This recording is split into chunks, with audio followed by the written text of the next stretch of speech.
ဒီနေ့ insert video မှာရှိတဲ့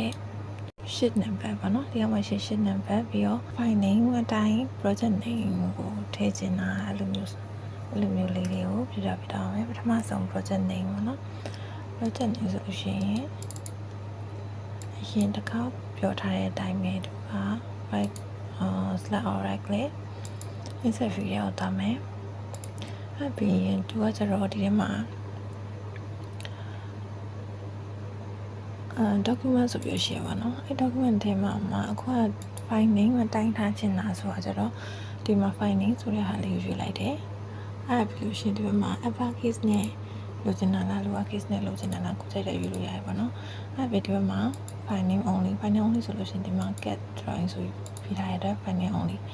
ဘတ်တော့ညဆိုတော့ဘတ်ကကျတော့သူကလမ်းကြောင်းဒီ file ရဲ့လမ်းကြောင်းတွေပါတယ်လို့ထည့်ချင်နေပါရဆိုရင်တော့အဲ့လိုမျိုးထည့်လို့ရတယ်ပေါ့နော်ထည့်လေး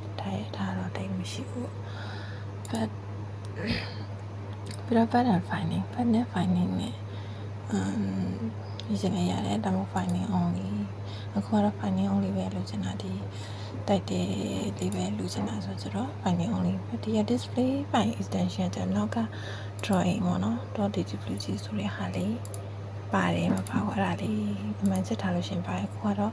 ဒါလေးမထည့်ချင်ဘူးပေါ့နော် finding only ပဲလို့ချင်တာဆိုတော့ဒီဟာလေးကိုဖြောင်းလိုက်မယ်အဲ့ဒါဆိုလို့ရှင် okay ဆိုရင်ဒီ finding တိုင်းပြီးရလိုက်ပါနော်အဲ့ဆိုလို့ရှင်ဒီ file လေးကိုပဲ copy လုပ်လိုက်တာ ਨੇ မို့တော့ copy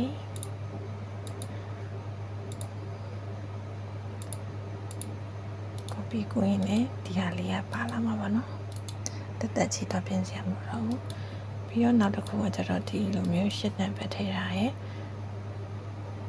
drawing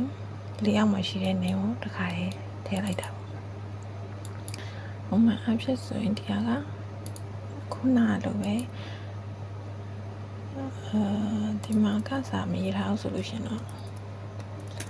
video ရေးထားလို့ရှင်right click insert fee ဆိုလို့ရှိရင်ဒီလိုမျိုးပုံပါပေါ့နော်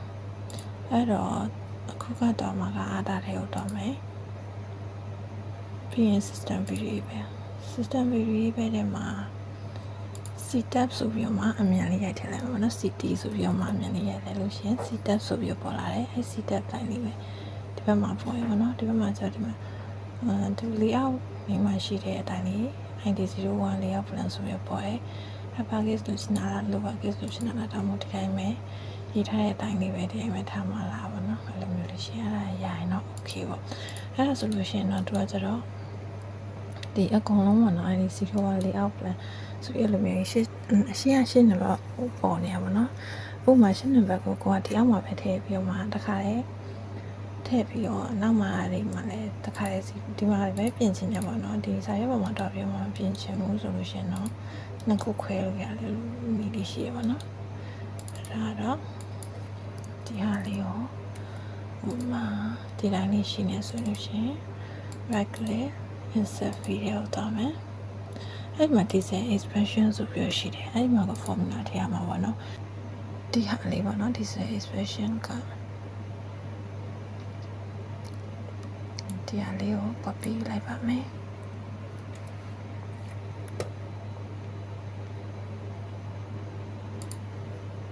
ဒီမှာ paste လာချမယ်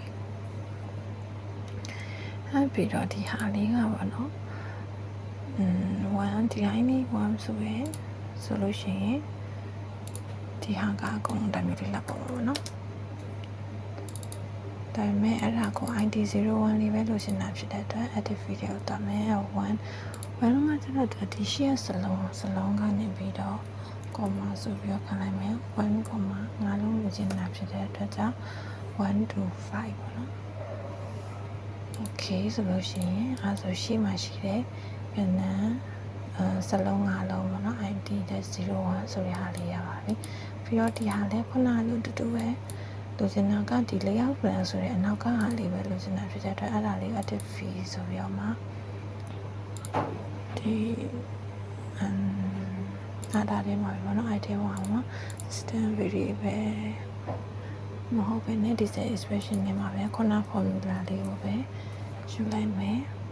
ဒီနားလေးမှာတစ်ချက်တော့တတိထားမှာလေဒီနားမှာက setup ဆိုပြီးဖြစ်မှာပေါ့နော်ခိုင်ကြရင် Google မှာရိုက်ထည့်လိုက်လို့ရှင်သူက file name တွေပဲကြာလာအဲဆို file name ဆိုလို့ရှင်သူကဒီ drawing ရဲ့ file name မျိုးဒီမှာလိုမျိုးဖြစ်နေမှာပေါ့နော် file name ဆိုလို့ရှင်ဒီ drawing ရဲ့ file name ကဒီအခုဒီနေရာမှာတော့ပေါ်နေမှာပေါ့နော်ဒီနေရာက setup ဖြစ်ဖို့လိုပါတယ်အဲ့ဒါပြီးမှဒီနောက်ကကဏ္ဍပေါ့နော်ဒီနောက်ကကဏ္ဍကကျတော့1အခုကခုနကတော့1 to 5လိုက်တယ်1 to 5လိုက်တယ်အခုကျ6ကနေပြီးတော့မှ6ကနေပြီးတော့ဒီနောက်ကဒီစလုံးတွေကဟိုမှာကအများကြီးရေးချင်တယ် furniture plan တော့ဘာတော့အနောက်မှာမနော် layout plan ပြီးလို့ရှင်amenity plan အဲ့လိုမျိုးလေးကစလုံးတွေအများကြီးရှိနေတယ်အနောက်မှာစလုံး wardrobe ဒီ elevation တော့လည်းမျိုးဆိုရှင်စာလေးနည်းနည်းရှည်အားလို့ဘာလို့ရေးတဲ့တူလေးပါညာဆိုရင်တော့နည်းနည်းခဏများလေးထားလိုက်ပေါ့ဒီမှာဆိုရင်20လောက်ပဲထားလိုက်ပါတော့အနောက်ကစလုံးအဲ့တော့ number 6 6လုံးမြောက်ကနေပြီးတော့မှအလုံး20မြောက်ထိကဒီနေရာမှာလာပေါ်မယ်ပေါ့ဒီလိုလေးထည့်ပေးလိုက် okay ဆိုလို့ရှိရင် layout plan ဆိုပြီးတည်တန်ရပါပြီအဲ့ဒါဆိုလို့ရှိရင် project name လေးရပြီ sheet number လေးရတော့တယ် drawing title လေးလည်းအဆင်ပြေတော့ရပါတော့အဲ့ဆိုဒီဘက်မှာဆိုလို့ရှိရင်ကျတော့ဒီမှာက layout plan 2ပေါ့နော်ဟို layout plan မဟုတ်ဘဲနဲ့ceiling plan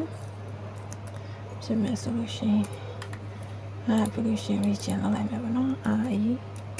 အဲ့ဆိုလို့ရှိရင်ဒီနေရာမှာ tattoo လို့ပြောင်းလာမှာပေါ့နော်